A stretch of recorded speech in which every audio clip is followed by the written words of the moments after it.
Good afternoon, everyone. It's another episode of From Message to Movement Conversation. Today, I have the honor of talking to Geovanni Derice.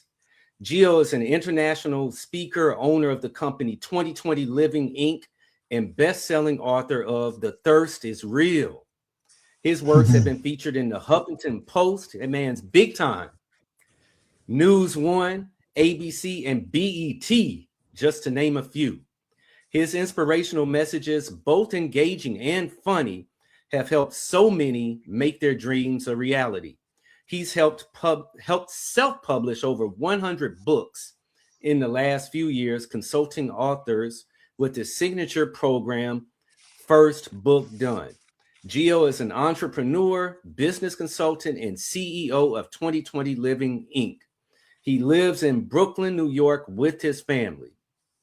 Gio, I'm so What's happy going to have on, you man? today. I'm What's good. going I'm on, good. man? Yes, sir. And so, Gio, without hesitation, tell us about your journey. Tell us a little bit more about yourself. Yeah, I think, man, I just had a conversation about this earlier today, and my journey started back at 18 years old, going to college and deciding to want to be a high school football coach like at 18. And so I had the opportunity to mentor a bunch of young men, teach them about life, teach them about football. Did that for 3 years. And then I was like, listen, this was so profound. I had a lot of people like later on in the years tell me, Gio, like my first house was purchased. I got married, the kids through the principles and stuff that you shared. And so, those are the things that I carry with me and said, I want to be a motivational speaker, teaching other people how to do this. And, the rest was history. And after that, I went from motivational speaking to writing a book to teaching others how to go ahead and write a book, all with the purpose of them being able to take a message and spread it to the masses to create an impact. Awesome. And so, what makes you unique as far as the things that you offer and just your approach to life and to what you do professionally? Yeah, I think it's the intersection of all the different things I've been exposed to from I think you have like football, faith, and family, right? Right. Which a friend of mine, Roger, talks about a lot too. And so I think for me, my faith has given me the belief to go ahead and do many different things. And I thank my mom and my dad for that. And then football taught me discipline, taught me structure, taught me working with others and working in a team aspect for a common goal. And then, honestly, just family's legacy, purpose, teaching somebody the way to go and do stuff and carrying them along the way.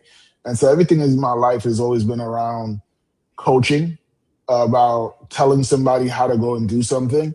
And I've seen that constantly happen throughout every different, job or career or thing of purpose that I'm trying to do. There's always been this idea of giving people hope and faith, teaching them how to do something that will impact their family and doing something that they're passionate about. And so that's me in a nutshell, man. And I just try to figure out how to make all those three things always be a part of the picture.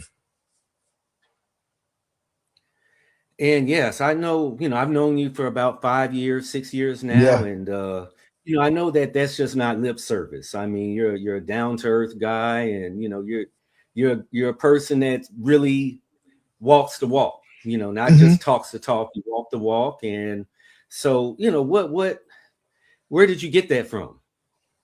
Yeah. Where did I get it from? God first, right? I think, but my parents has always been of service. They've always been about, I just recently lost my dad. And, as we talk about the stories and things about him, everything was about letting the right hand not know what the left hand does, but always making sure that he was taking care of somebody else, whether it's, I said this at the funeral. I joked and said that for every check my dad wrote to a bill collector, he wrote 2 checks to the church to make sure the mission kept on going forward. And so that's the foundation of taking care of other people, giving other people what you didn't have. That all came from my parents. They taught me that. And then they also taught me the most important thing was how to do life with God. And so those things are my foundations. Those are the things that I stand on when life be storming.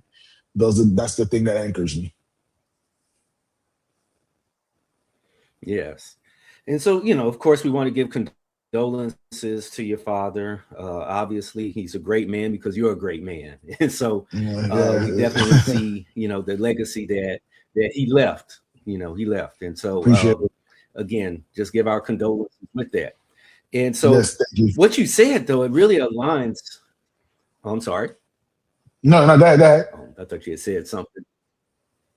Yeah.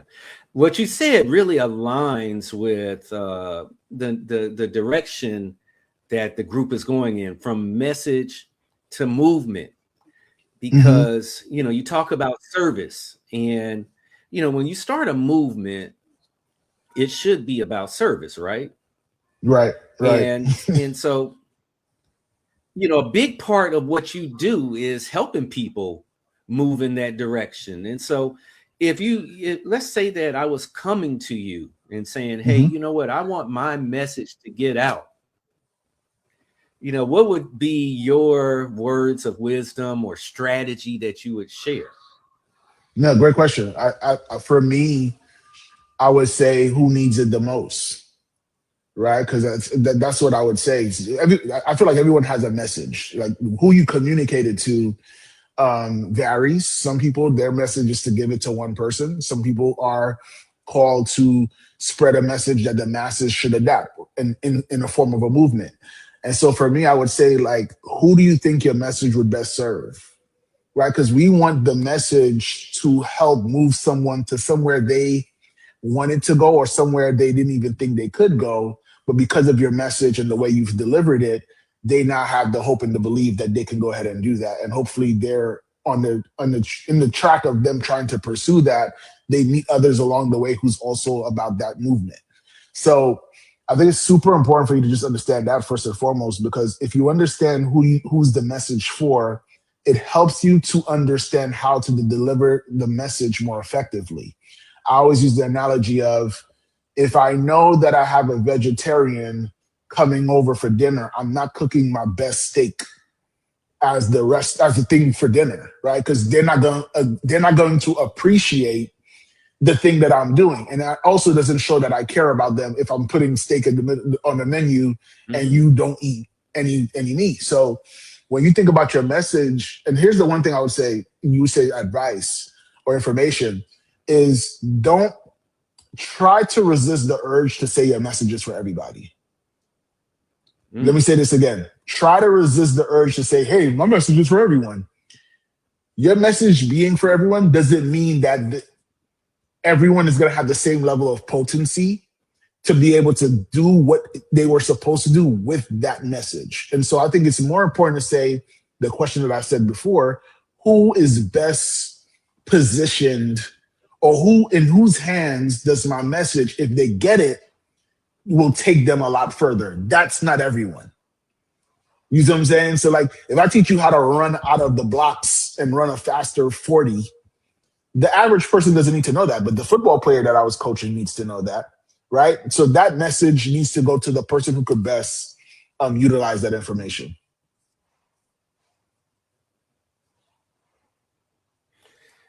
Good stuff right there. Good stuff. And so, yes, you got to understand who you are meant to serve. And so, I know you help people write books, you help them Mm-hmm. strategize their books. What is that one of the major things that they struggle with the most, is trying to touch everybody? So that's one of the struggles. One of the struggles is that they water down their message so much that it doesn't create transformational change in anybody. Right? It's almost it's too watered down. It's not specific enough. The other part of it is that is a big struggle for a lot of people is, if you've lived life long enough, there's so much for you to share.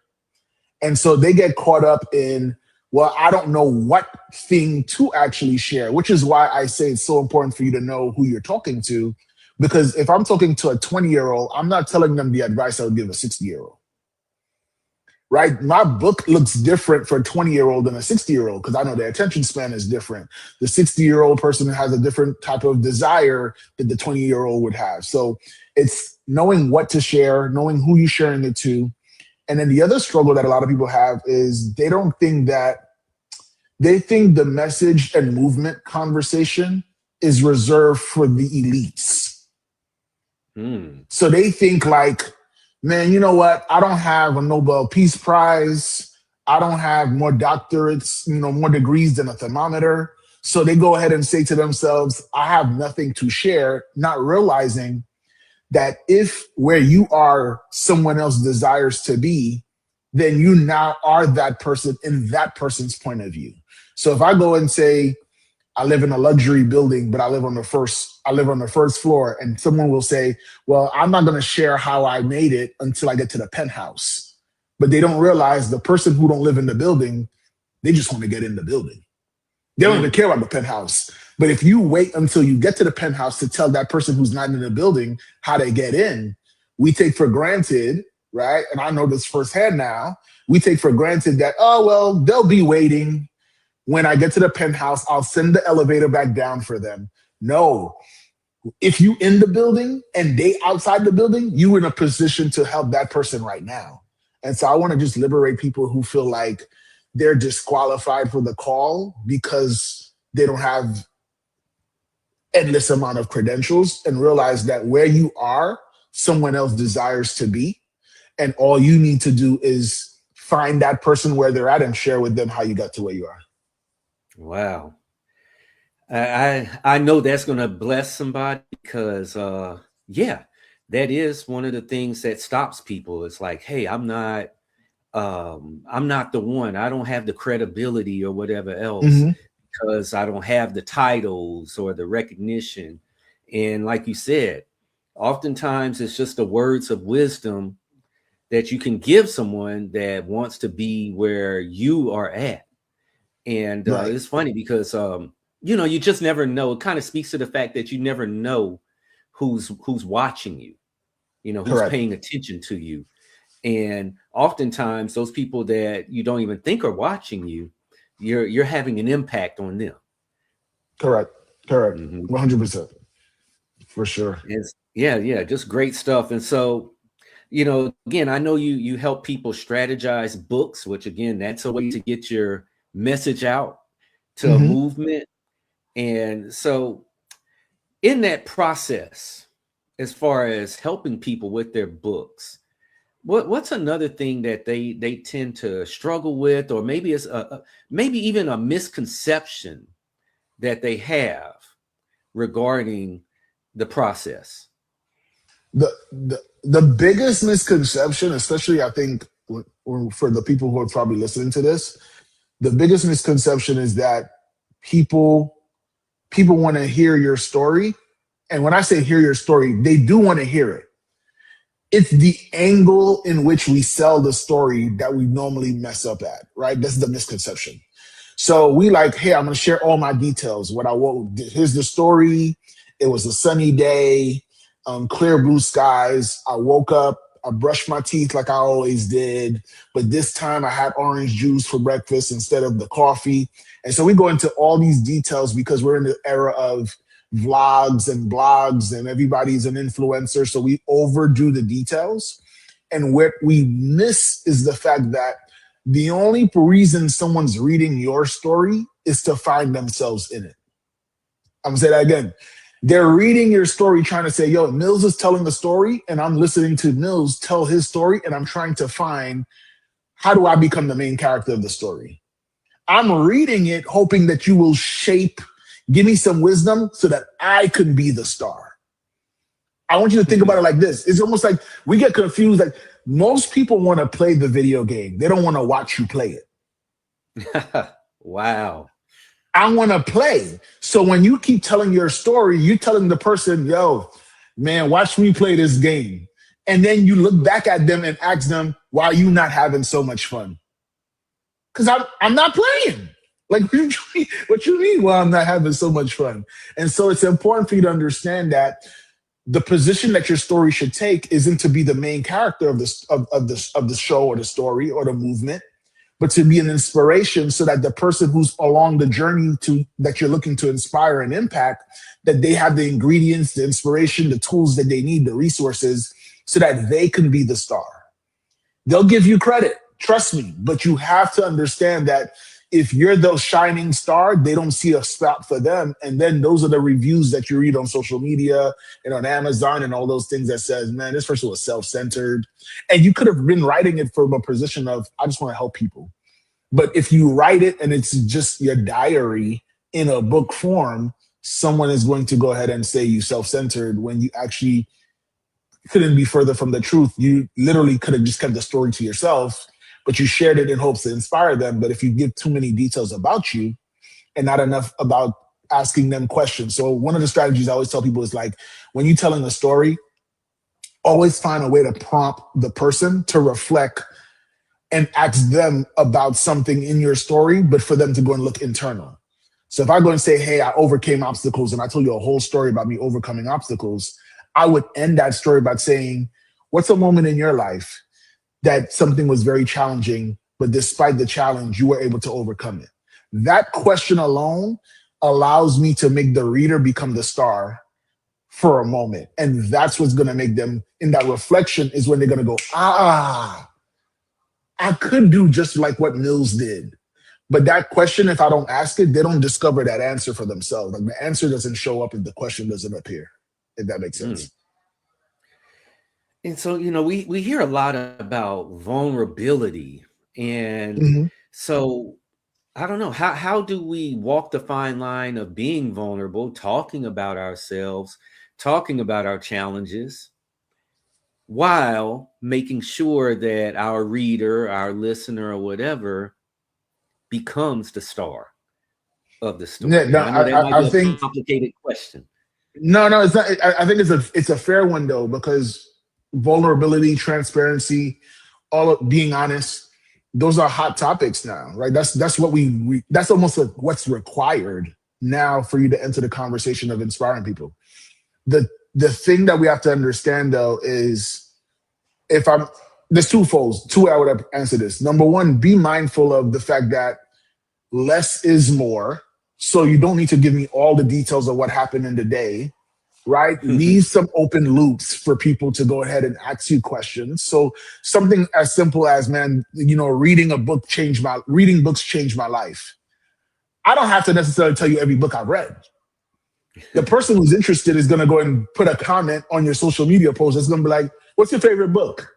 Now, if they ask the question, by open book, I'm going to tell you. But for you to overshare, you run the risk of somebody losing interest. And I'd rather someone be so interested that it leads them to asking a question than for me to seem like I'm over interested in myself and I leave nothing for you to ask.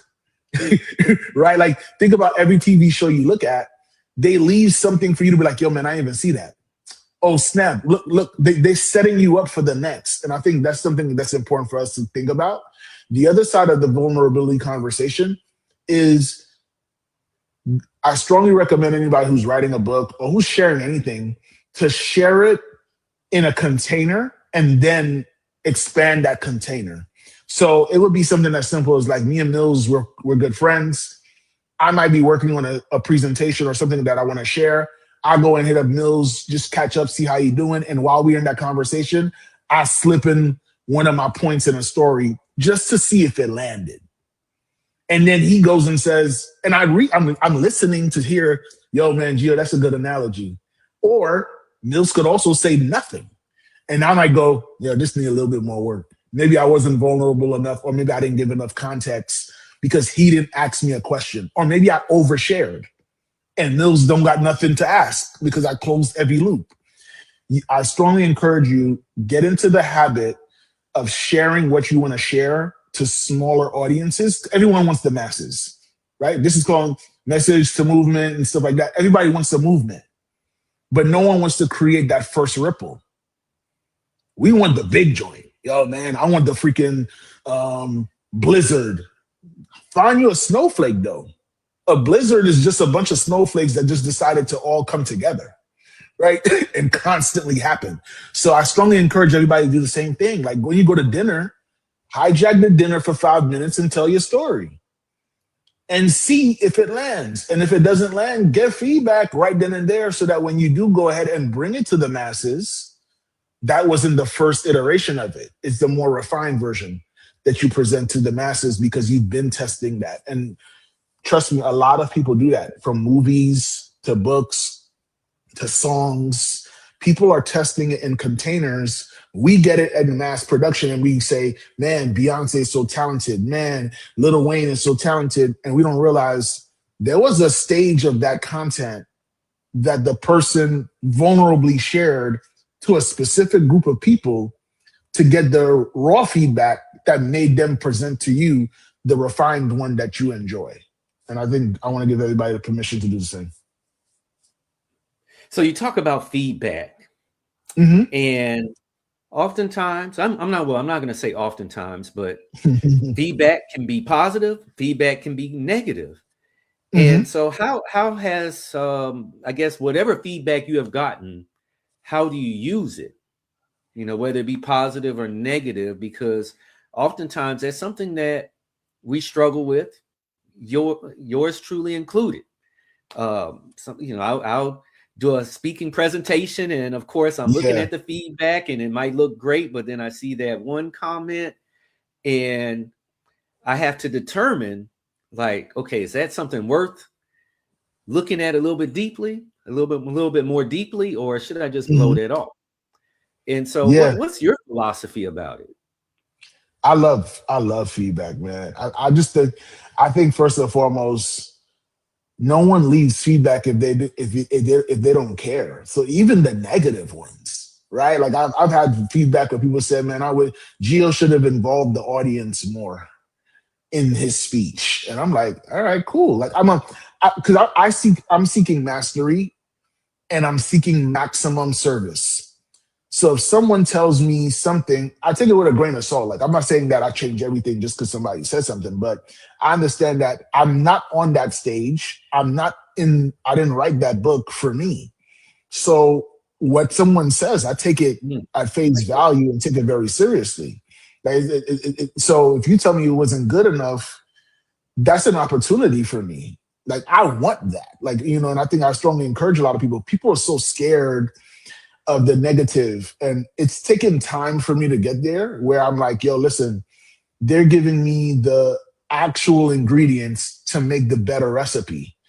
But we don't think about it that way because most of the time when we enter this conversation of having even the courage to share a message, we are full of doubt in presenting the message.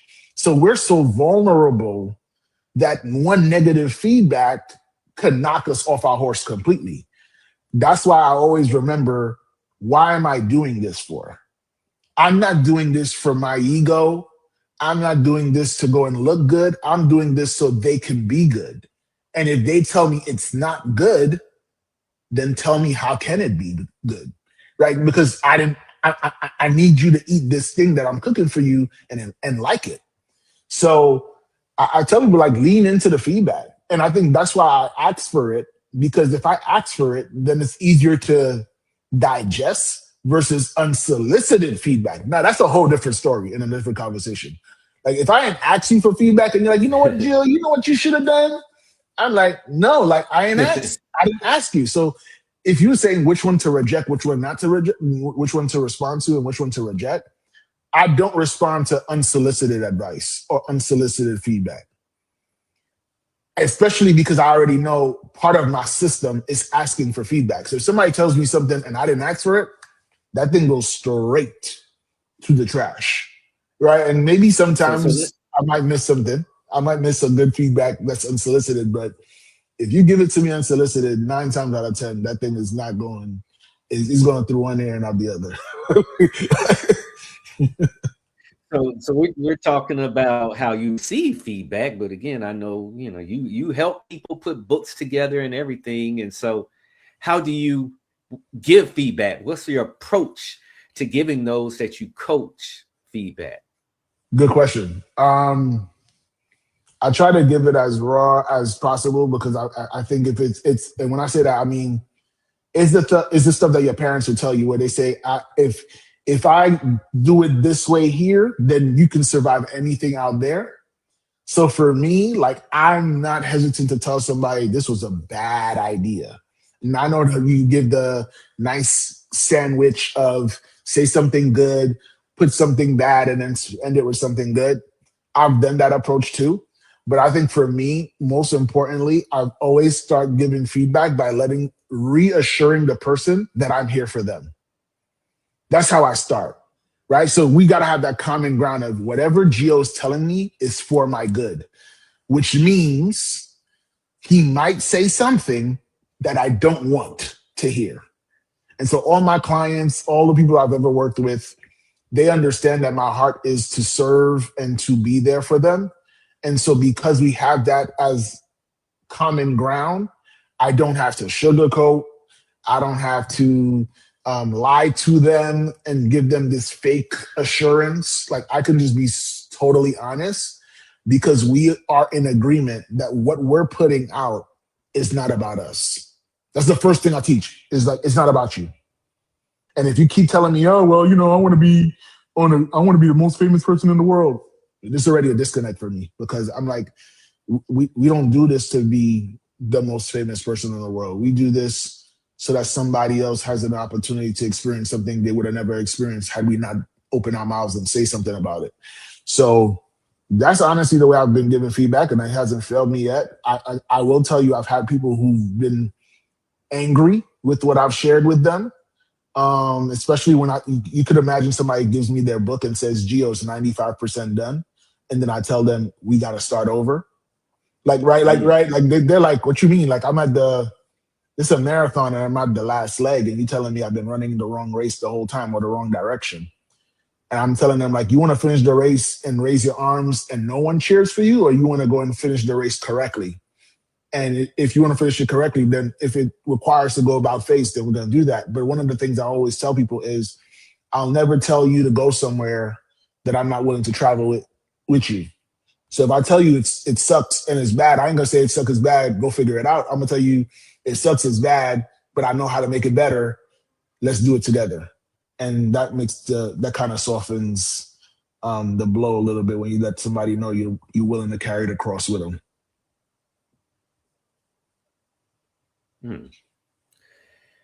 So you pretty much, you help people turn their message into a movement through helping them put together books and everything. And I know that you do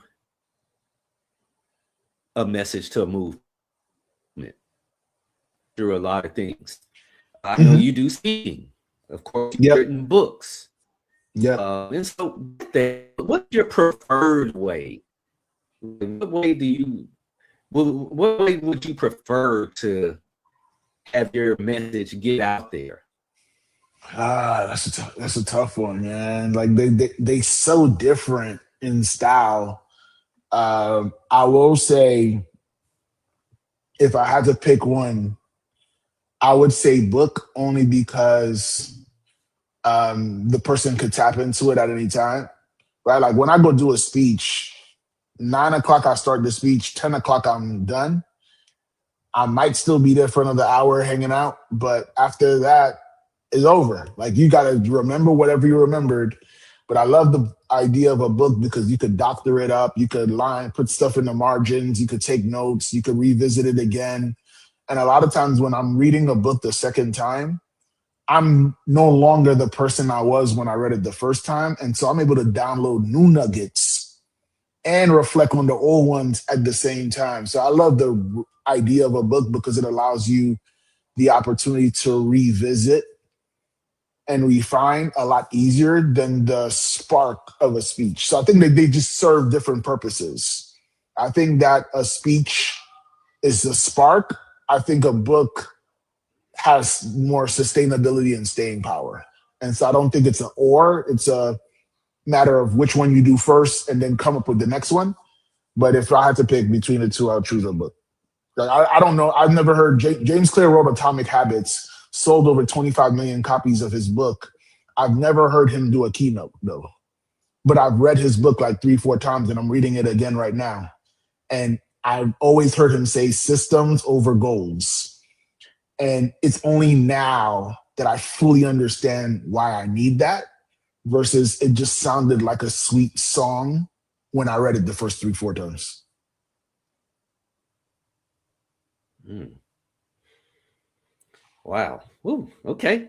So yeah, you rather the book route as Yeah. opposed to speaking. And I'm different. I think I would much rather speak than a book, but it's all good. And it's the ironic thing is, I would consider myself an introvert, but I'd much rather be on a stage speaking but now actually you got me passing out curious, books. because you got me curious because you ain't divulged everything. So you created an open loop for me. What is it about speaking that excites you, or why do you choose that method over a book per se? Like, especially you saying you're an introvert, but still choosing that route. Because What I is it think I about can speaking? show more of my I think it's because I can show maybe more of my creativity and personality through a Mm, talk okay. as opposed to a book. Yeah, it's more dynamic. It's kind of like you hear about the entertainers that were introverts, where they get on a stage and they can kill it. And Hmm. yeah, for me, it's more of it's an expression. It's an opportunity to help people. Number one, and number two, I can express myself, and I feel like it all comes together. So yeah, that'd be the reason why. Great question. And I'm glad I asked that question too, because it now also tells me um, that might be a blind spot for people who are writing, is they feel like I don't know how to convey my personality, or I don't know how to make the words more dynamic so that it is highly more engaging. And so that's something that I'm glad I asked you, because I think that there's a method to be able to deliver in the written word your personality. You can do an audiobook and still have that impact as well.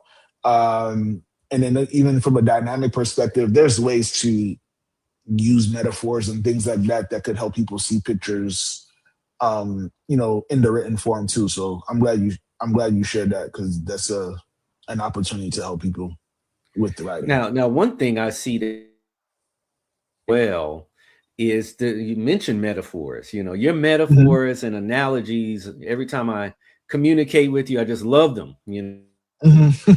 They're just very catchy to me. And so, where does that come from? Like, how do you even think about these things? Honestly, I think I'm so.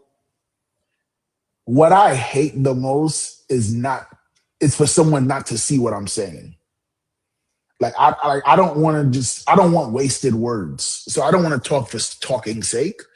So for me, I'm so passionate about someone seeing where I'm coming from, because I know I'm here to serve. That I always am obsessed with the person I'm communicating with, to be able to go and use the right metaphor. I think that's the key. The key to a metaphor is to be effective is you must know what images already exist in the person you're communicating to world. So if I don't know what your world look like, I can't use the most effective metaphor. You can still use one, but it won't be as effective, right? So if I go and use a metaphor and I'm like, and I'm talking to you, I would use. I know you have background in New Orleans, right? Like you did you grow up in New Orleans? Louisiana. Louisiana, No, Louisiana, right? So in Louisiana, you small have town so Louisiana. got you. So Louisiana, I know you live currently in Texas. I know you're a speaker. I'll use any of these little elements, these different pieces, and that's always in the back of my mind. And it's just floating. It's just floating in my head, because I'm like, yo, if I'm telling Mills something and I want it for his good, I gotta be willing to. I gotta be willing to go where he's been and draw from that to paint a better picture. So everything from a metaphor for me, like I can't tell you I've read a book or I sat down studying it. I think what has come to me is that I really like helping people. Like I really love helping people so much so that my brain immediately when I'm talking to you is saying, how is Mills gonna get this? How is so and so gonna get this? And then I just quickly go and try to like take a couple of steps in your world or whatever I know and try to paint pictures that way. Right. So I would say Texas Rangers, Dallas Cowboys, San Antonio Spurs before I ever say a New York Knicks reference or a New York Giants reference because of where you are. Right. Because I'm like, because that might be, you may have seen something with the Spurs this morning while you were watching TV. And if I use a metaphor that talks about the Spurs, and I'm like, you know what, Mills, if you want to go and scale your business and to have consistency, then what you want to do is you want to go and build that same type of system like the Spurs have, where even though the coach has changed, the team has remained the same and consistent for all of the years. Now, if you live in San Antonio, you're like, yo, all right, I got that one, right? Like that makes sense. I know about the Spurs. But that does some type of connection stuff that's unspoken that makes the person say, yo, dang, man, I see that. And that's what I'm passionate about. That's what I'm obsessed about is trying to figure out, what's the picture that they're already watching and how do I take that picture and then connect it to what I'm saying so that they really, really see it. I feel like that's such a great approach, but oftentimes people don't have the wisdom to do those things, like to try to learn more about people. It's like they're so locked in on their own importance that Mhm. they just disregard the person in front of them. But then they're like, hey, I want to make a difference. Yeah, you But it's can't. very hard to make a difference, to have an impact, to have a Yeah, yeah, movement yeah. if you're not really paying attention to the people, whether it be the needs of the people, whether it be the interest of the people. And so, again, I applaud you for that. And, you do a great job of really locking in and having a good knowledge base to Yeah. pull from. No, I appreciate that. I appreciate it. And so we're getting close to wrapping this up. What do you got coming up? What do you have on the horizon? Yeah, I have. I'm coming up with different things, man. Really, just trying to figure out how to streamline the writing process. I think nowadays, I think a lot of people are waiting for the big publishing companies to give them the right of approval or to give them a stamp of approval that their message matters. And I think what I'm trying to do is figure out how to continuously take a complex thing like writing a book and streamline it and make it palatable for people to understand that they can go ahead and do it. And so for me, I'm really refining my first book done process so that it's not something that's as labor intensive as it used to be for a lot of people to write a book. So first book done is just getting like a refresh. That's really what I've been working on is really just streamlining the process. Hey, do you have your outline done? Are you very clear on who you're going to impact? And so I'm really just creating some GPTs that will allow them to be able to go ahead and, late at night when you like trying to think about your book, it's cool to have AI go ahead and ask questions and have conversations back and forth. And AI never tells you you're talking too much. So you could probably get a lot further having those conversations with GPTs and things of that nature. It doesn't say, hey, Mills, you've been talking my ear off. It's like, what else would you like? And you're like, dang, right? I call it my second wife. Like Chad GPT is my second wife because it always answers my questions and it always seems interested. So I'm working on creating a couple of GPTs that's going to be able to help people to refine what their messaging is, to go and understand the landscape of what they're writing about. Because I feel like the more you know, when you talked about that knowledge base, I think that a lot of people, their heart's in the right place, but the knowledge base is lacking. So their heart is full of love, full of, I want to help people. But the skill set or the process or the frameworks or the philosophies are not present. And so I'm going to be working in 2026 to share that as much as possible so that people can have, the battery in their backpack to have the power to be empowered to know how to go and come up with these books. I really think that now is more than ever, it's easier to write a book But whenever something becomes easier, it also becomes harder because we take for granted the work when it's easy. Right? Like, right. So you're like, "Ah, I could come up with something. ChatGPT is going to give me an outline real quick."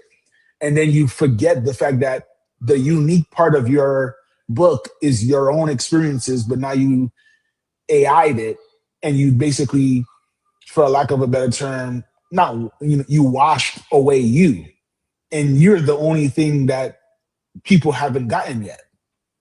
And so I'm trying to leverage those two worlds of taking advantage of it from a speed perspective, but making sure we use it correctly, only to bring forth clarity, not to do the work, but for you to be clearer on the work so that the work can go further and have a deeper impact on people. So, that's really the biggest thing I'm working on in 2026, or towards 2026, is to be able to help people and meet them where they're at. So I'm learning from you, I'm learning from this conversation, and I'm learning from a lot of people of where they get stuck and what's holding them back, and then coming up with solutions to overcome that. So if somebody wanted to connect with you and talk to you about you providing them the service of helping them put their book together, how can they Mhm. go about it?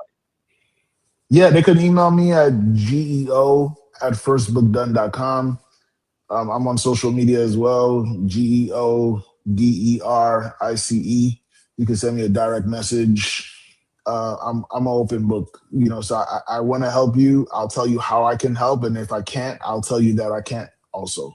Right. So I want to let people know, because I've had people who's like, hey, I want to be on Good Morning America by January 2nd, 2026. And I'm like I said, I could help you write a book. I didn't say I'm a magic wand, or that little machine that you put a quarter in the movie Big, where you tell them, hey, I want to be 10, I want to be 17, and all of a sudden you're 17 when you go to sleep, right? Like I don't abracadabra it, but what I will say is that Man, I'm if you disappointed, man. nah, Gosh. nah, yeah, I'm sorry. I don't know how to trick, I don't know magic, but what I will say is that I truly believe people have a message.